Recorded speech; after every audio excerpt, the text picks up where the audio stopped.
Let me be absolutely clear with you right now.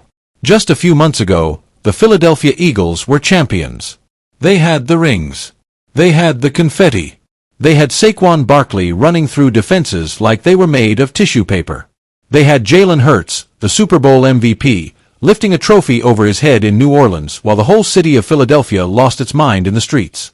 They were, without question, one of the best teams in the entire National Football League. And then, everything changed. Not one thing. Not two things. Not even three things. Domino after domino after domino started crashing down in Philadelphia. And right now, as training camp is unfolding in August of 2026, the Eagles look almost nothing like the team that won it all just over a year ago. The offseason has been a whirlwind of shocks, surprises, departures, injuries, controversies, and storylines that nobody, and I mean nobody, saw coming all at once. So today, we are going to sit down, take a deep breath, and walk through every single one of these falling dominoes. One by one. Because when you look at the full picture, it is almost impossible to believe. And yet, every single thing you are about to hear is real. It happened. It is still happening. And the question that everyone in the NFL is asking right now is, can the Eagles survive all of this and still compete in 2026? Let's find out. To really understand how wild all of this is, you have to go back to where the Eagles were at the start of 2026. They had just won Super Bowl 59. They beat the Kansas City Chiefs in a game that felt like a coronation. Jalen Hurts played brilliantly. Saquon Barkley ran through defenders. The offensive line was a wall. A.J. Brown was being talked about as one of the most unstoppable receivers in the game. The defense, led by Jalen Carter and a group of talented young players, was a true force. And head coach Nick Sirianni had shut down all the noise about his job security by delivering Philadelphia its second Super Bowl title. Everything was right in the world for Eagles fans. And then the 2025 regular season happened. Suddenly, things were not so clean. The Eagles stumbled. The offense sputtered. The offensive line, which had been the gold standard of the entire league for years, started having injury problems. Jalen Hurts was inconsistent at moments. Saquon Barkley, who had rushed for over 2,000 yards in his first season in Philly, saw his numbers dip significantly. A.J. Brown was disgruntled. The drama around his future with the team was becoming impossible to ignore. And the team that had won it all just months earlier was suddenly bounced out of the playoffs in the wild card round by the San Francisco 49ers. A 23-19 loss. At home. At Lincoln Financial Field. Gone. Just like that. And the moment that plane landed back in Philadelphia after that loss, the dominoes started lining up. The first domino, and honestly the one that set everything else in motion, was A.J. Brown. Now, you have to understand something about A.J. Brown and what he meant to the Philadelphia Eagles. This was not just a wide receiver. This was the wide receiver. From 2022 through 2025, no receiver in the entire NFL had a higher share of his team's receiving yards than A.J. Brown. Think about that for a second. Not Justin Jefferson. Not Tyreek Hill. Not C.D. Lamb. A.J. Brown, in an Eagles uniform, commanding a higher share of his team's production than any of those guys did for theirs. He was the safety valve. He was the closer. He was the guy Jalen Hurts turned to in man coverage, in third down situations, in moments when the game was on the line. The Eagles ran through him on offense in a way that was almost unique in the NFL. But something was wrong. All through 2025, there were whispers. Brown was not happy. Whether it was about targets, about the offense, about the direction of the team, something was off. You could see it in his body language on the sideline. You could see it in the cryptic social media posts. You could see it in the way the Eagles' offense never quite clicked the way it should have with one of the best receivers in football on the field. And after the playoff loss to San Francisco, the whispers became a roar. General Manager Howie Roseman, one of the sharpest minds in the history of the NFL front office, spent the entire offseason trying to navigate this situation. He held meetings. He tried to create leverage. He explored options. He reached out to teams. He tried to figure out whether to keep Brown and rebuild the relationship, or accept reality and move on.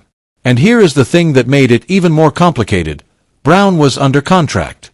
Not a cheap one, either. He was averaging $32 million per season, with a deal that ran all the way through 2029. You cannot just cut someone like that. There are financial consequences. There are cap implications. Every move had to be calculated down to the decimal point. So Roseman did what Roseman does. He prepared. While everybody was waiting to see what would happen with Brown, Roseman was quietly rebuilding the wide receiver room. He went out in free agency and signed Hollywood Brown, giving Jalen Hurts another deep threat and a weapon on the outside. He signed Elijah Moore, a shifty, reliable target who can work the middle of the field. He traded for Dontavian Wicks, a former Packers receiver who had flashed real ability and who new offensive coordinator Sean Mannion knew very well from his time in Green Bay. And then, in one of the boldest moves of the entire 2026 NFL Draft, Roseman traded up into the first round to select Mekhi Lemon out of USC at number 20 overall.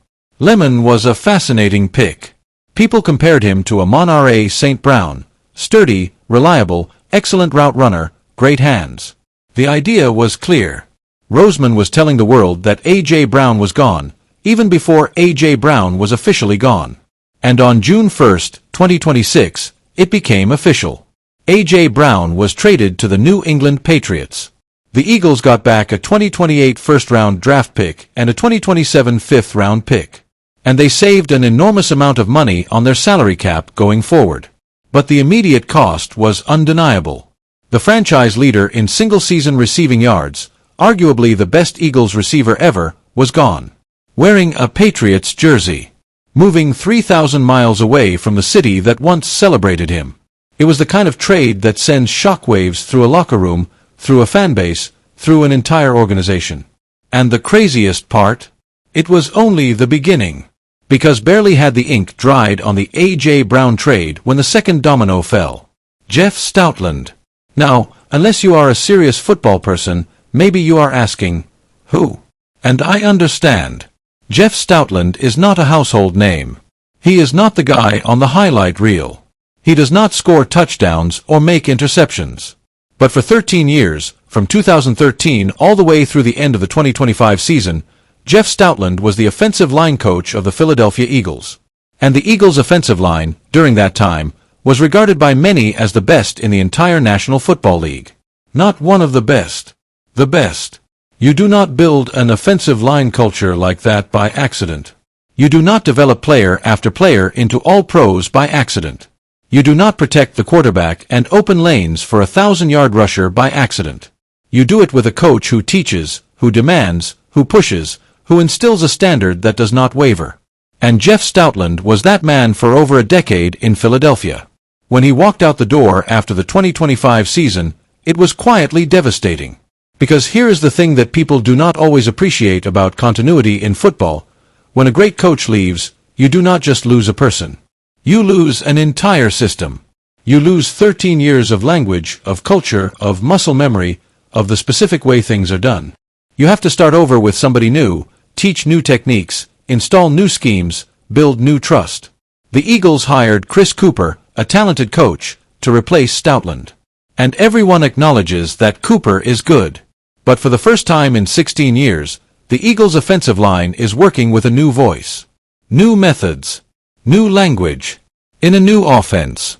And that brings us to the next domino. Kevin Patullo lasted exactly 1 year as the Eagles' offensive coordinator. 1 year.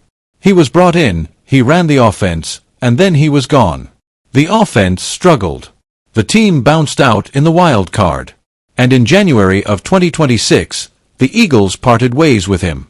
In his place, they hired Sean Mannion, 34 years old, the Green Bay Packers quarterbacks coach, a man whose coaching career has never included a day as a head play caller or an offensive coordinator at the NFL level. Let that sink in for a second. The Philadelphia Eagles, the defending Super Bowl champions, handed their entire offense to a 34-year-old first-time coordinator who was previously a quarterbacks coach in Green Bay. Now, to be fair, the vision for what Mannion wants to do is genuinely exciting. He wants to bring a Kyle Shanahan and Sean McVay-style offense to Philadelphia. Motion-heavy. Play-action-heavy. Under-center snaps. A smarter, more layered run game. A scheme that makes the quarterbacks read simpler and uses the full field. The kind of offense that has made San Francisco and the Rams consistently dangerous over the last decade. And Jalen Hurts, for his part, has spoken glowingly about it. He has talked about his footwork improving, about feeling more free when his feet are synced up with his eyes, about having a better command of the offense than he has had in years. But here is the thing. This is a completely new system. For everyone. For the quarterback, for the receivers, for the tight ends, for the running backs, for the linemen. Every concept is being installed from scratch. Every route combination, every play-action fake, every motion sequence, it all has to be learned. And it has to be learned while simultaneously navigating all the other chaos that is swirling around this organization. That is an enormous challenge. And it is all happening right now, in real time, at training camp. And then, Lane Johnson. Lane Johnson. One of the greatest defensive tackles in NFL history. The anchor of the right side of the Philadelphia Eagles offensive line for 13 years. A man who has helped protect quarterbacks, pave the way for running backs, and been a cornerstone of literally every good thing the Eagles have accomplished on offense since 2013. He showed up to training camp in the summer of 2026. Practiced for a couple of days. And then he did not practice for 4 straight days. Nobody said it was an injury. The team called it personal reasons. A non-injury related absence. Just life. Just things that happen. And Lane returned to the field and practiced, but the brief absence opened a conversation that nobody wanted to have. Because Lane Johnson also held a press conference. And in that press conference, he told reporters something that hit the Eagles fan base right in the heart. He said this is probably going to be his last year in the NFL. Not definitely. Not absolutely. He used words like probably and potentially. But the weight of those words was undeniable. He said that his priorities away from football are starting to merge. He said he loves everything about the game and preparing for it. He said he has had these conversations with his teammates and with the coaching staff. And he said, I want to be honest and transparent, because that allows me to be at ease. Lane Johnson, playing out what may be his final season as a professional football player. Now think about everything this means on multiple levels. On the field, yes, the Eagles have drafted potential successor Markell Bell in the 3rd round of the 2026 draft. Yes, they have Jordan Mailata and Landon Dickerson. But none of those guys are Lane Johnson. Not yet. Not right now. When you lose a player of that caliber, a player who has been one of the 2 or 3 best defensive tackles in the game for the better part of a decade, you feel it. Even at 35, even managing his workload, Lane Johnson was still elite when healthy. And now even his final season comes with an asterisk because he missed 4 straight days of camp at the very start. But the other level, the emotional level, is equally significant. Lane Johnson has been the heartbeat of this locker room for over a decade. He is the veteran presence. The voice. The guy who has seen everything, survived everything, and leads by example every single day. Knowing that his time is almost over changes the energy of a training camp in ways that are hard to quantify but impossible to ignore. Another domino. Now we get to the domino that nobody saw coming at all. The one that made people's jaws drop. Nolan Smith Jr. Nolan Smith is one of the Eagles' most promising young players.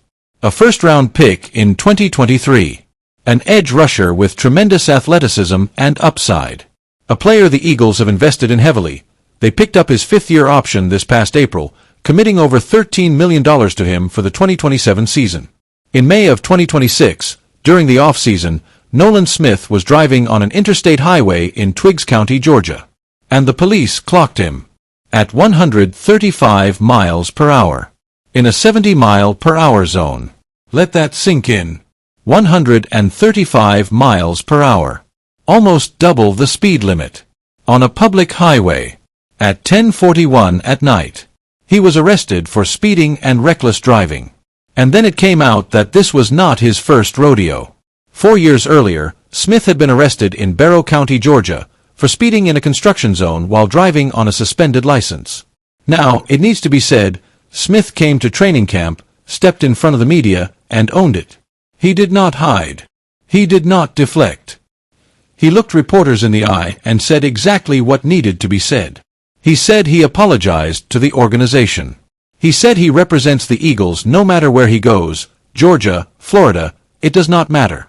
He said it was unacceptable, that mistakes cannot happen again, and that he cannot let his teammates down like that.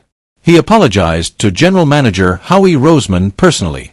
He apologized to owner Jeffrey Lurie personally. And he said he is just happy to be on the field, because the injury that cost him 6 weeks in 2025 reminded him how precious the opportunity to play football actually is.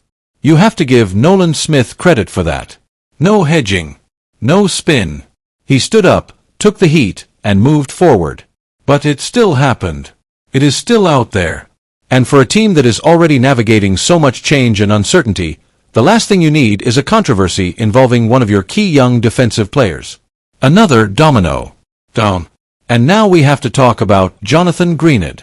This one is particularly painful because Greenid was supposed to be the answer. He was supposed to be the solution to one of the Eagles' biggest problems heading into 2026. Because one of the major losses of this offseason, right there alongside A.J. Brown and Jeff Stoutland, was Jalen Phillips. Phillips was the Eagles' top edge rusher, a pass rusher who had shown incredible flashes of ability and who the team desperately wanted to keep. But Carolina came in with a big contract offer, and Phillips took the money and went south. So the Eagles needed to replace him. And Howie Roseman went out and made an aggressive move. On April 24th, the Eagles traded third-round picks in 2026 and 2027, 2 draft picks, to acquire Jonathan Greenid from the Minnesota Vikings. And then, to make sure they were locking him in for the long term, they immediately handed him a 4-year, $100 million contract extension, with $50 million fully guaranteed. $100 million. For a player they traded 2 draft picks to acquire. That is how serious the Eagles were about this move. That is how much they believed in Greenid as the anchor of their rebuilt pass rush. And then, before training camp even officially began, before he had even put on a helmet and lined up in live drills, Jonathan Greenid hurt himself. He strained his pectoral muscle. While lifting weights.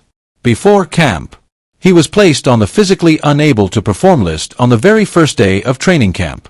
And then, as camp unfolded, the Eagles' defensive coordinator Vic Fangio gave a cryptic injury update that brought a chill to every Eagles fan. He said Greenid was expected to miss another couple of weeks, at least. At least. 2 words that nobody wants to hear about a $100 million acquisition before the preseason has even started. Now, to be clear, the Eagles insist this is not a long-term issue. They insist they are not concerned in the big picture. But the question has to be asked. The question that hangs in the air over every practice is, when does Greenid actually get on the field? When does he actually start building chemistry with his teammates? When does he actually start learning this defense and finding his rhythm?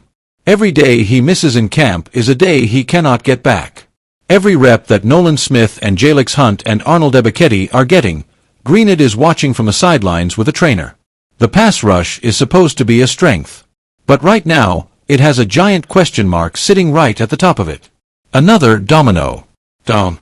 And then, the receivers. Oh, the receivers. We already talked about losing A.J. Brown. We already talked about how Roseman rebuilt the room with Hollywood Brown, Elijah Moore, Dontavian Wicks, and first-round pick Makai Lemon. On paper, the room looks fine. It looks manageable. It looks like a group that can function. But here is the thing. On paper does not mean on the practice field. And on the practice field, in the early days of 2026 training camp, Devonta Smith pulled up with a hamstring injury. And then Makai Lemon, the shiny new first-round pick, the guy who was drafted specifically to help replace A.J. Brown's production, also pulled up with a hamstring injury. 2 of the top 3 or 4 receivers on this roster, both dealing with hamstrings at the same time. In the same training camp. Under a brand new offensive system that desperately needs chemistry and repetitions and communication to develop. Do you understand how badly this hurts? A new offense requires reps. It requires the quarterback and the receivers to get on the same page about timing, about route depths, about where to be when things break down, about all the little adjustments that happen in real time during a game. That chemistry does not appear out of nowhere. It is built. In practice. Day after day after day. And when your top 2 skill position targets cannot practice, that chemistry cannot be built. Jalen Hurts has been finding a connection with Dontavian Wicks, which is genuinely encouraging.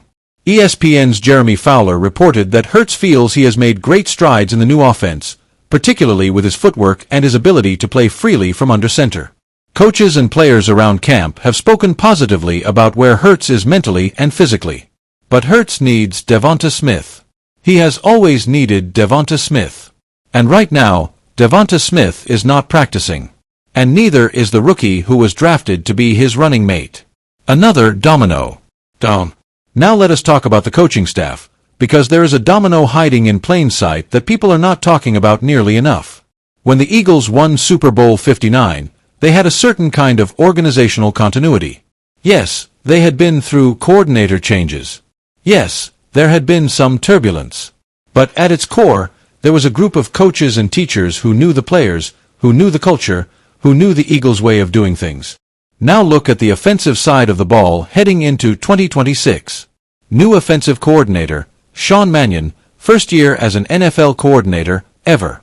New offensive line coach, Chris Cooper, replacing a man who held the job for 13 years. New scheme, the 49ers and Rams style motion and play action system, being installed from scratch with an entirely new coaching staff. 5 different offensive coordinators in 5 seasons. Mannion is the fifth man to run the Eagles' offense in 5 years. And yet people wonder why the offense has been inconsistent. When you change the entire operational brain of your unit practically every single year, it takes time for things to sync up. It takes time for the players to trust the system. It takes time for the language to become second nature. Sean Mannion might be brilliant. He might be exactly the shot in the arm that this Eagles offense needs. But there is no guarantee of that. There is no certainty that a 34-year-old first-time coordinator running a brand new system, without one of the best receivers in football, and with his top 2 receivers nursing hamstring injuries in camp, is going to walk out there on week 1 and be a finished product. This is a team in transition. Deep, fundamental, structural transition. And nobody quite appreciated how much transition until all the dominoes started falling at once. Let us also not overlook what happened with the pass rush as a whole, because the Greenwood situation does not exist in a vacuum. Beyond Greenwood being on the PUP list, the Eagles lost Jalen Phillips entirely. Phillips was their best pass rusher for stretches of the last 2 seasons.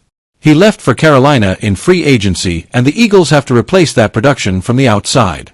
Nolan Smith, who had 6.5 sacks in 2024, dropped to just 3 sacks in 12 games in 2025. He missed time with a triceps injury, and he simply was not the same player. And on top of that, he is now dealing with the off-field fallout from his speeding arrest. Jalen Hurts, who showed flashes as a rotational rusher, is going to be asked to do more. Arnold Ebiketie, who signed a 1-year deal worth more than $7 million, is the clear number 4 edge rusher going into camp. That is a lot of money for a player who is essentially depth. And the scary part? Without Greenwood practicing, nobody knows for certain what this pass rush actually looks like when the lights come on in week 1. Vic Fangio is one of the best defensive coordinators in NFL history. If anyone can make this work, it is him. He has taken rosters with modest talent and turned them into elite defensive units throughout his career. And the interior of this defense is genuinely outstanding. Jalen Carter just signed a 4-year, $152 million extension, making him the highest-paid defensive tackle in NFL history, and Jordan Davis locked in a 3-year, $78 million deal. The inside of that defensive line is terrifying for opposing quarterbacks. But pass rushers win games in this era of the NFL. And right now, the Eagles' pass rush is a giant question mark stacked on top of another question mark. Speaking of Jalen Carter, let us talk about him for a moment, because his story is actually one of the few genuinely positive ones in all of this chaos. Carter is 23 years old. He has 2 Pro Bowl selections already on his resume. He is physically one of the most dominant defensive linemen in the entire sport.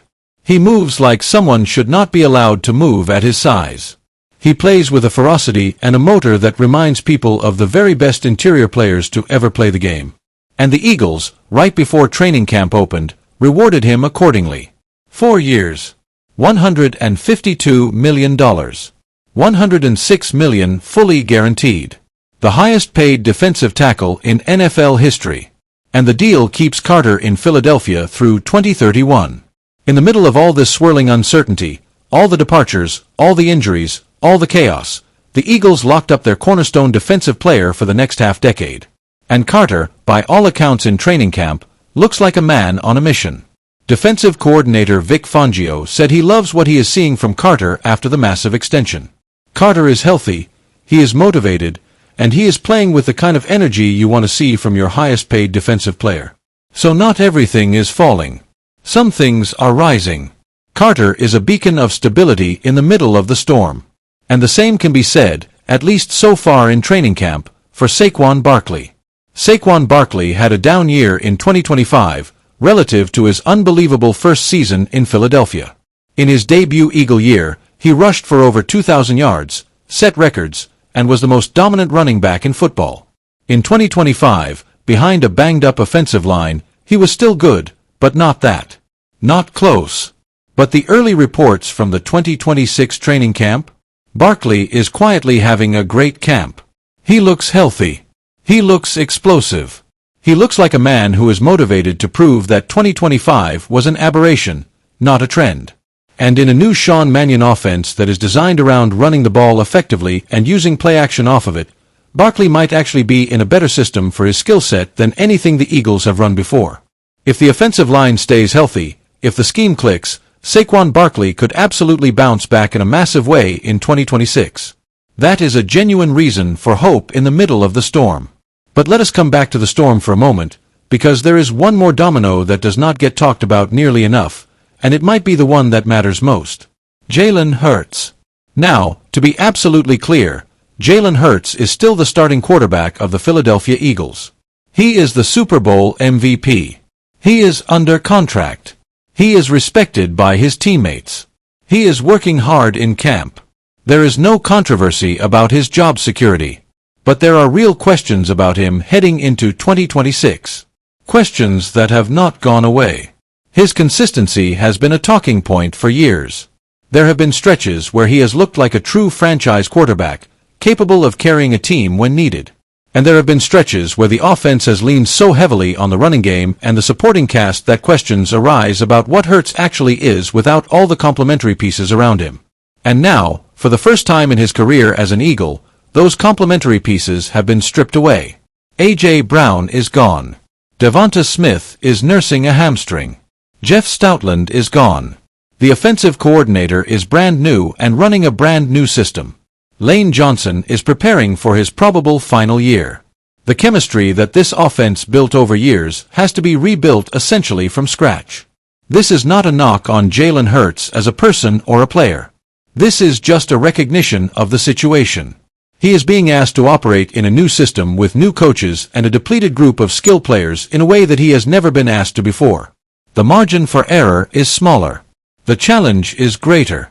And the spotlight on him, to show that he can be the guy, the true franchise quarterback who makes those around him better, has never been brighter. Hurts says his footwork is better. He says he feels comfortable in the new offense.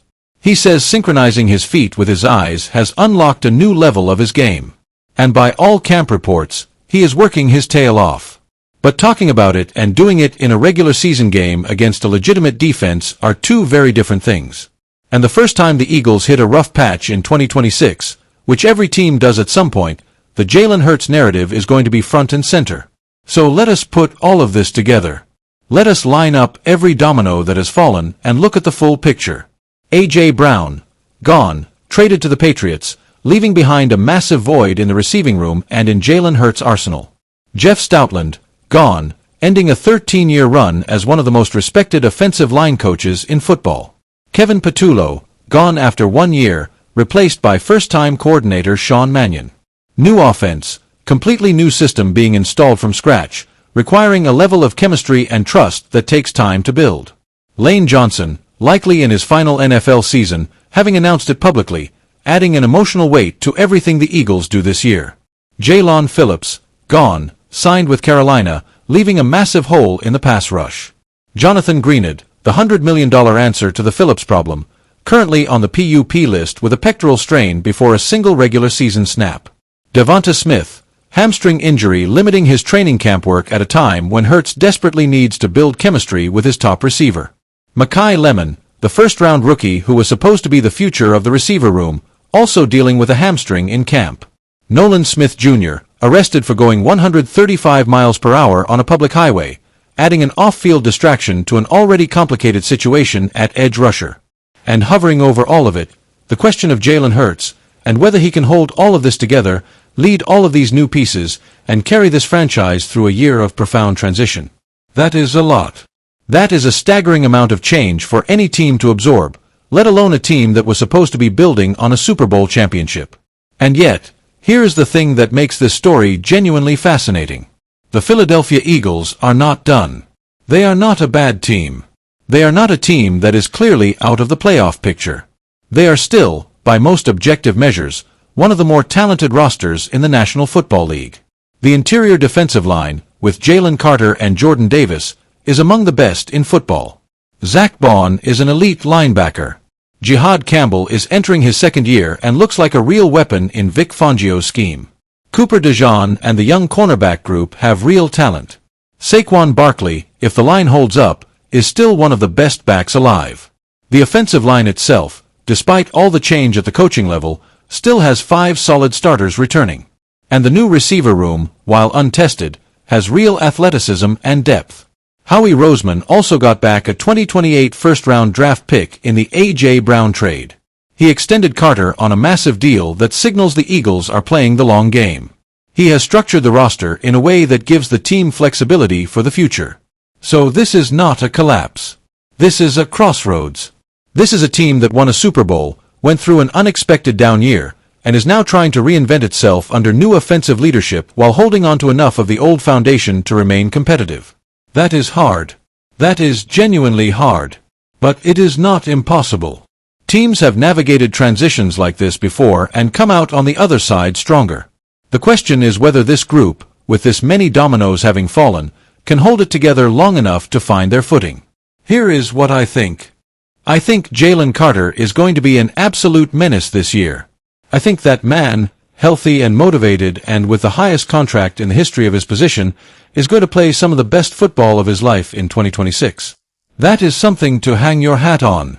I think Saquon Barkley is going to have a big year if the line stays healthy. In a system designed around the run game and play action, Barkley could absolutely remind everyone why he was the most dangerous back in football just a year ago. I think Sean Mannion's offense has real potential. The 49ers style system has worked everywhere it has been implemented, and Jalen Hurts, with his mobility and his arm strength and his football IQ, is actually a good fit for it. Give it time, give it reps, let the chemistry build, and this offense could be genuinely dangerous. And I think, ultimately, the Eagles are still good enough to be a playoff team. The NFC is wide open. Nobody in that conference has clearly separated themselves from the pack. A playoff team has to be the realistic floor for the Eagles if they stay reasonably healthy. But there is genuine uncertainty here. More uncertainty than there has been in Philadelphia in years. Because the dominoes that have fallen are not small ones. They are foundational pieces. They are the people and the systems and the relationships that made the Eagles what they were. And rebuilding that foundation, block by block, rep by rep, game by game, is the entire challenge of the 2026 Philadelphia Eagles season. Here is the bottom line. A year ago, the Eagles were champions. They were at the top of the mountain. They had earned it through years of work and sacrifice and belief and one remarkable playoff run that ended with confetti raining down and a trophy being lifted in New Orleans. And then, almost immediately, the ground shifted beneath their feet. A.J. Brown wanted out. Jeff Stoutland walked away. The offensive coordinator was fired. A new system had to be built. Lane Johnson told the world he is probably playing his final season. Jonathan Greenid, the $100 million edge rusher, got hurt before he could take a single live snap. Devonta Smith and Mekhi Lemon went down with hamstrings. Nolan Smith was arrested for driving 135 miles per hour down an interstate. And Jalen Hurts, the Super Bowl MVP, the face of the franchise, is being asked to lead all of it through one of the most transformative off-seasons in recent Eagles history. These dominoes did not fall slowly. They fell all at once. Crash, crash, crash, crash, crash. One right after another. Until the whole landscape of the Eagles looked completely different from what it did just a few months ago. Can they survive it? Can they adapt? Can Sean Mannion's new offense become the answer? Can Jalen Hurts be the unquestioned leader this moment is asking him to be? Can Jalen Carter carry the defense on his enormous shoulders?